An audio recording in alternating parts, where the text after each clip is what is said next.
Tenemos unos minutos, por favor, hagan las preguntas. Diego. Octavio, una aclaración y una pregunta. Cuando tú te referías a las reservas de gas, ¿te refieres al área esa nada más o al mundo? En el mundo, cuando tú hablas de países en el mundo que tienen el total de reservas de gas natural que se mide en metros cúbicos, Irán es el segundo país con mayores reservas en el mundo, Rusia siendo el primero. Sin espíritu de contradecir, porque yo estudié bastante la cuestión en los últimos 2 años. Desde el año pasado Estados Unidos tiene las reservas más grandes de gas y de petróleo. Bueno, lo que está haciendo los Estados Unidos, que está usando un método que se llama fracking. Método de fracking, lo que está explotando. Los Estados Unidos, por primera vez, que el presidente Obama se atribuye ser el gran,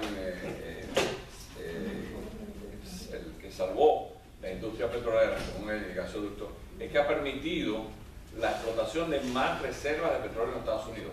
Aquí estamos hablando, todas las compañías petroleras y de gas, para ellos poder seguir prosperando, tienen que demostrar que tienen en sus libros X cantidad de barriles o de metros cúbicos de reservas en el futuro, o sea, cada año. Eso es lo que hace también variar el precio de ambos. Pero esto es una cosa que es a medición universal, o sea, en el mundo. La cantidad de metros cúbicos que tienen ellos el potencial. Los Estados Unidos ha podido sacar gas que antes no se consideraba. O sea, estamos hablando aquí del gas natural que se vende comúnmente, no lo que está haciendo los Estados Unidos, pero los Estados Unidos, según el reporte que salió a finales de 2014, termina en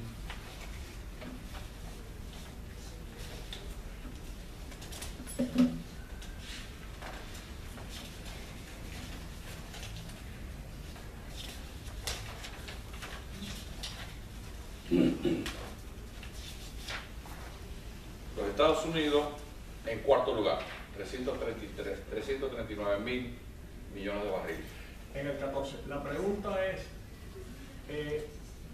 considerando la tecnología y que ya se han aprobado leyes para licuar el gas natural y exportarlo a Europa y a Japón, geopolíticamente, ¿qué va a pasar cuando eso sea realidad en un par de años? Si la señora no sale presidente. Bueno, primero tú tienes ahora un desarrollo en la industria que se llama, primero, hay que, aparte del fracking, que alguna gente ha habido unos terremotos últimamente aquí en los Estados Unidos, en Medio Oeste, o sea, en Oklahoma, que eso ha preocupado mucho, y también causaron supuestamente unos fuegos que hubo. Hay mucha gente que está dudando, pero es una forma alterna de hacer, igual que el shale oil, como ocurre en el Orinoco con el petróleo que viene en forma de bitumul. Pero eso es carísimo para él. Hay otra industria que ha ido en el Polo Norte buscando en el estrecho de Bering y ya se puede taladrar lateralmente, pero también es costosísimo. La grandiosa compañía brasilera, Petrobras, que está también taladrando, o sea, hay la tecnología, los satélites han identificado nuevas reservas que antes no se podían únicamente cuando se perforara. La tecnología ha adelantado y cada día encontramos más reservas. Pero cuando tú hablas de este tipo de medición, es una medición que este es el Source of Oil Gas Journal, o sea, 2015, enero de 2015. Estamos hablando de una fuente que es la que monitorea esto y te dice lo que se ha confirmado como reservas totales de cada país. O sea, mientras sigan saliendo más tecnología, habrá más acceso, pero esto varía. Pero en los últimos 20, 30 años esto no ha cambiado. La cantidad de producción y la cantidad de potencial que tienen estos países de, ¿cómo se llama?, de reservas. O sea, los Estados Unidos pueden desarrollar más tecnología, pero en realidad hoy por hoy estos son los dos países que más reservas tienen en gas natural, no en petróleo.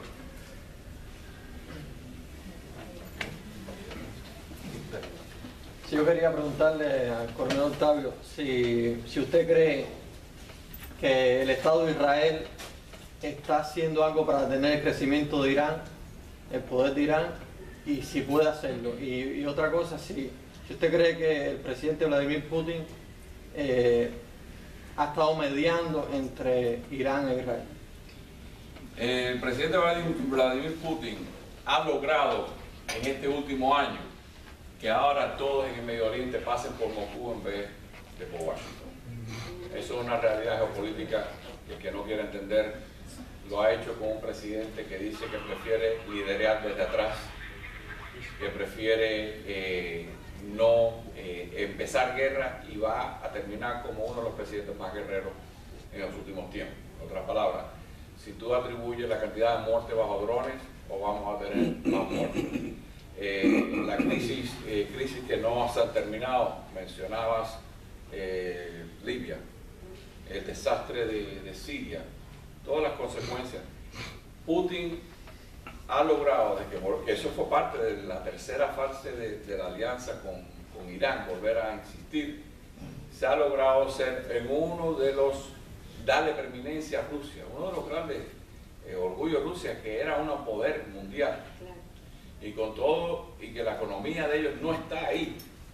Ahora con estos eventos, con 68 aviones rusos en Siria, bombardeando, ha logrado cambiar la geopolítica. Ahora todo el mundo. El otro día Erdogan, el primer ministro de Turquía, tuvo que ir allá. En otras palabras, ya han obviado, nuestros aliados han obviado esa ruta por Washington. Ahora ya se resuelve más. Ahora los Estados Unidos están haciendo unos tratados que hoy mismo estábamos oyendo en las noticias, que supuestamente este cese el fuego que ocurre en Siria, los suministros para ayudar a los casi 320.000 residentes de Alepo no han llegado por burocracia. El gobierno está deteniendo los camiones en la frontera con Turquía y nosotros sí, esto es un buen trato.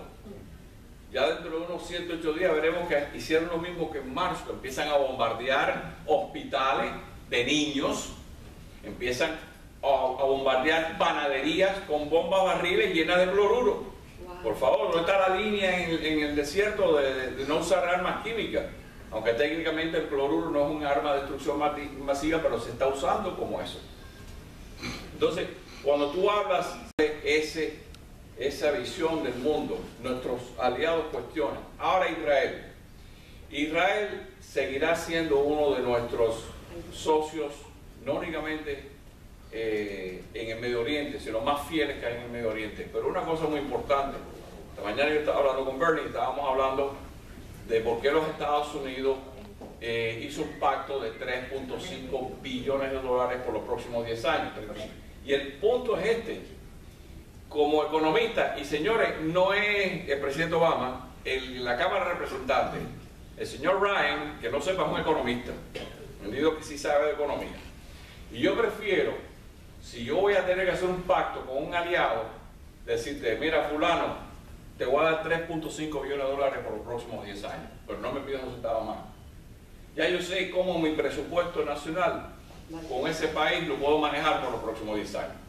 Ahora, no es como que le estamos regalando dinero, porque si ustedes no hacen recuento histórico, el Bunker Buster, aquella bomba que penetraba 30 metros bajo tierra y explotaba, que mató a un búnker a varios generales y en un caso mató a varios civiles durante el ataque de Bagdad, fue diseñada entre la industria militar israelí y norteamericana.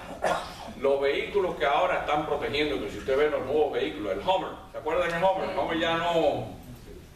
Ahora hay unos vehículos que hacen unas bañeras, que por abajo la base parece una quilla de un barco, desarrollado en Israel. Les digo esto porque yo llevo 6 años ahora en la industria médica, pero en mi vida anterior en la industria de aire acondicionado yo le vendía los condensadores a la industria israelí para estos vehículos. O sea, yo tuve el privilegio de ser parte de la industria que colaboraba con la industria israelí para desarrollar este nuevo, para prevenir la cantidad de soldados que han llegado mutilados, porque con esta nueva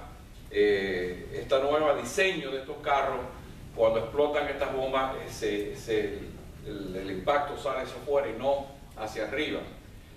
O sea, la industria israelí, el domo de hierro, el desarrollo de un misil Patriota, o sea, ellos han sido colaboradores de nosotros. Ahora, ellos individualmente, hasta un momento se creía que tenían una colaboración con Arabia Saudita, donde posiblemente les permitiría sobrevolar y atacar uno de sus centrales nucleares. Desgraciadamente aprendieron mucho de los coreanos del norte y la mayoría de sus nuevas instalaciones están soterradas. Israel solo no puede hacerlo. Israel necesitaría ayuda de Occidente, a lo mejor colaboración. El enemigo de mi amigo es mi amigo, por eso es que se ha dicho que a lo mejor Arabia Saudita permitiría. Pero los Estados Unidos va a seguir apoyando a Israel. Israel solo no puede detener, pero sí tiene uno de los mejores servicios de inteligencia captando las actividades en Irak. Ellos solos no pueden contener a Irak. Okay. Y después. Buenas tardes. Gracias, Julio, por la invitación a nosotros. Estamos muy agradecidos de compartir con ustedes. Gracias al panel, personas bien preparadas. Una pregunta. Hablando de la influencia del socialismo en el siglo XXI en Centroamérica. Tengo entendido que hicieron un gran esfuerzo en 2009 en tratar de penetrar a Honduras. Y tengo entendido que el señor presidente Micheletti en ese momento lo rechazó. ¿Es correcto eso? Que el presidente Micheletti Sí. Paró la influencia de Zelaya meterse en Honduras con el socialismo del siglo XXI. ¿Podría explicar algo de eso? Gracias. Efectivamente, en el 2009, el señor Zelaya quería ser parte de este equipo, de este grupo de dictadores, y lo que ocurrió fue que él no controlaba todas las instituciones en Honduras, y hubo una sentencia de un tribunal, no recuerdo si fue el Tribunal Supremo, pero un tribunal que efectivamente desmontó lo que quería hacer el señor Zelaya, y las Fuerzas Armadas, porque que es un tema clave, que Julio lo mencionaba, ese tema es central, y en Venezuela casi nadie quiere hablar de las Fuerzas Armadas en la oposición porque le tienen como cosa a los militares y no se puede hablar de los militares, y resulta que las Fuerzas Armadas son claves en cualquier democracia. Las Fuerzas Armadas tomaron la decisión de, bueno, lo sacaron de... estaba durmiendo el señor Zelaya, lo sacaron de su casa. Sí. Y luego el señor Micheletti, que era un empresario prominente, yo no recuerdo si él estaba en el Congreso, él era el presidente del Congreso o era una figura, era el presidente del Congreso. Entonces, efectivamente, él fue uno de los que los puso en su sitio, por decirlo de esa manera, y que le costó además el aislamiento, porque Hillary Clinton, que era la secretaria de Estado entonces, abogó e hizo todo porque se sancionara Honduras, y Honduras estuvo sancionada por varios años. O sea, para que vean la influencia que ha tenido esta administración, que en este caso, en vez de ponerse del lado de la libertad o de buscarle la vuelta para hacerlo, se puso de nuevo del lado de la izquierda, de los enemigos de la libertad. Gracias. Héctor y después.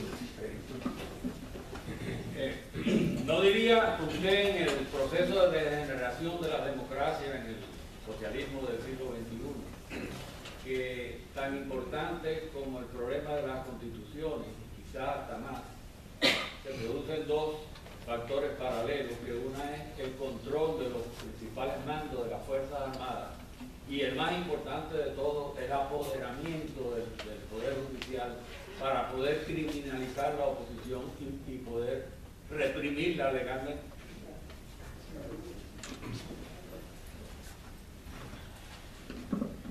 Por supuesto que al llamarlos dictadores, ellos lo primero que hacen es destruir la separación de poderes.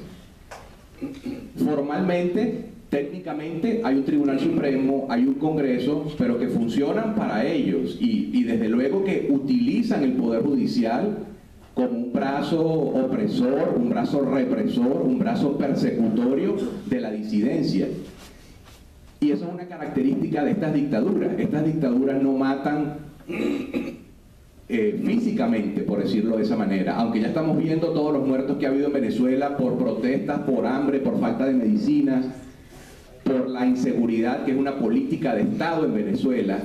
Eso hay que entenderlo, eso es promovido desde el gobierno, desde el alto gobierno, que haya inseguridad para que la gente clase media, la gente estudiada se vaya del país, y el que quede ahí quede de rodillas dependiendo del régimen. Eso está todo pensado, todo estructurado, pero por supuesto que ellos utilizan la técnica de destruir la reputación de las personas y de perseguirlos, de humillarlos y de tratar de llevarlos a la cárcel por cualquier crimen.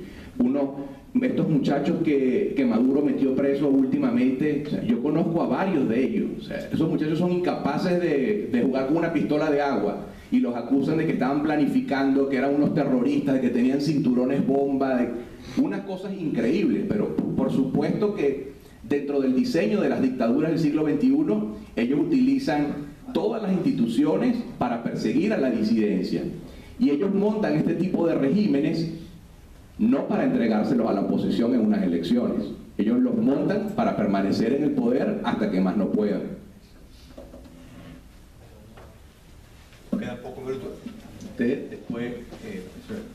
Buenas noches, gracias por la oportunidad. Una pregunta siguiendo la onda del siglo XXI.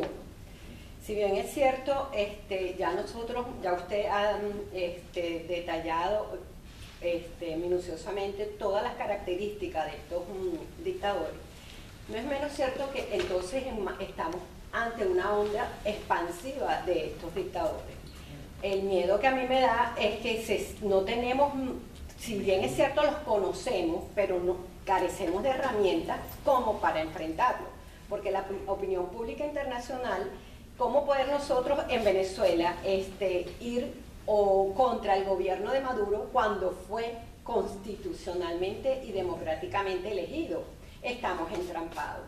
Ahorita mismo también me preocupa sumamente el pacto que está teniendo Colombia, o sea, lo que se está dando en Colombia. Esto es una onda expansiva, esto es terrible y no se quieren dar cuenta, porque el momento en cual un guerrillero que ha sido un asesino va y se sienta en el podio, en el Congreso, va a tener un peso específico. Y cuidado, siempre lo decía, como decían los venezolanos, no somos Cuba, pero el problema de Cuba también es Venezuela. El problema de Venezuela se ha expandido. ¿Y qué podemos hacer? Los Castro primero.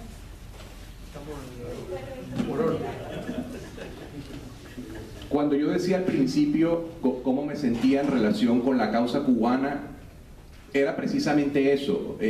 La dictadura de los Castro es la madre de toda esta tragedia. No es casualidad que los diálogos se produjeron en La Habana, y los observadores, es que es insólito. Era Timochenko con Juan Manuel Santos y era Raúl Castro juntándole las manos, y los observadores más atrás eran Maduro. Una cosa verdaderamente insólita. Hay personas que creen que el sistema va de salida, el sistema de las dictaduras del siglo XXI. Por ejemplo, lo que ocurrió en Argentina, ya lo comentaba yo. Tenemos un gobierno que va en vías de la recuperación económica, la recuperación democrática. Creo que es un gobierno ejemplar, creo que en general lo está haciendo muy bien. Vemos lo que pasó en Brasil, que era un aliado no poco importante de todo esto, que a pesar que Brasil es una democracia donde las instituciones funcionan, ideológicamente también están alineados con La Habana, y era socio de todas estas tiranías. El presidente Osvaldo Hurtado fue quien introdujo el término dictadura en el siglo XXI. Yo creo que en algún momento propondré que les llamemos tiranías del siglo XXI, porque las dictaduras traen una idea de orden, de crecimiento económico, como en Chile, por ejemplo. Hubo una dictadura de 17 años, pero Chile es el país que es hoy gracias a esa dictadura. O sea que hay que comparar lo que es una dictadura. Puede haber violación de derechos humanos en ambas, pero una está trajo un crecimiento económico impresionante, y la otra lo que trajo fue destrucción. En todo caso, yo creo que lo que dijo Julio es fundamental, en el sentido de la gente tiene que tomar conciencia que sin libertad no hay nada, y que lo más importante es que la gente tiene derecho a rebelarse ante estos regímenes. Y esto no es una cosa solamente de Cuba o de Venezuela. La Constitución de Estados Unidos, en su preámbulo, la Declaración de Independencia, habla claramente del derecho a rebelarse cuando un sistema de gobierno deja de dar respuesta a las necesidades de los ciudadanos. Así que en el caso de Venezuela, como en el caso de todos los demás países, viene, en mi criterio, la solución tiene que venir por allí. Los ciudadanos tienen el derecho a ser libres porque se los dio Dios, no porque se los dio Raúl o porque se los dio Chávez o Evo Morales. Gracias.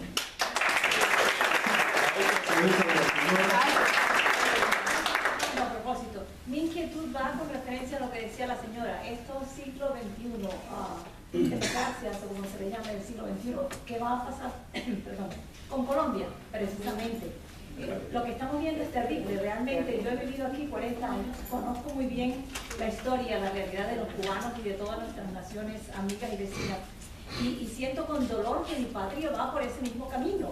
Es que no hay salvación, es como un engaño terrible. Es que no hay palabras para expresar realmente. Y eso es culpa de los demócratas, en el caso de Colombia, de Juan Manuel Santos. Exactamente, claro, sabemos precisamente de él y de toda su cuadrilla. El ejército lo ha disminuido a su mínima expresión. Ha mandado a la cárcel a los grandes generales y verdaderos héroes de la patria que están en la cárcel hoy día en Colombia. Por él, precisamente por él y por toda su patraña increíble. Entonces, ¿qué va a pasar en nuestra América? No sé, es como si estamos maniatados. Confiemos que en Dios y que surja una clase política que tenga la voluntad, que sí existe, para revertir esta orden subversiva. Bueno, le doy las gracias a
la televisión.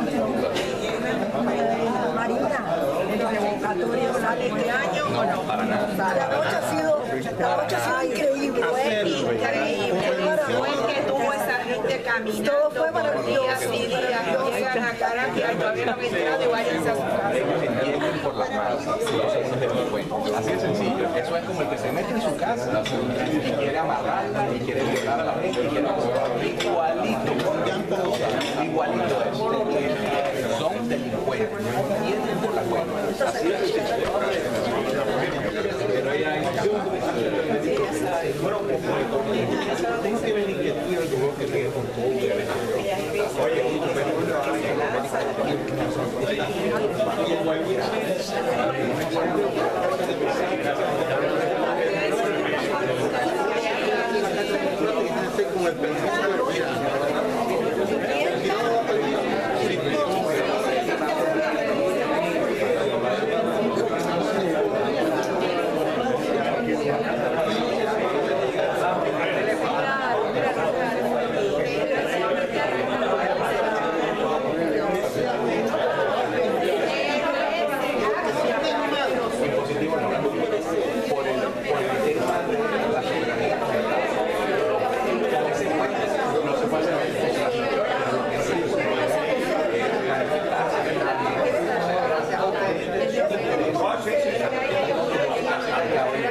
dónde te puso a ti?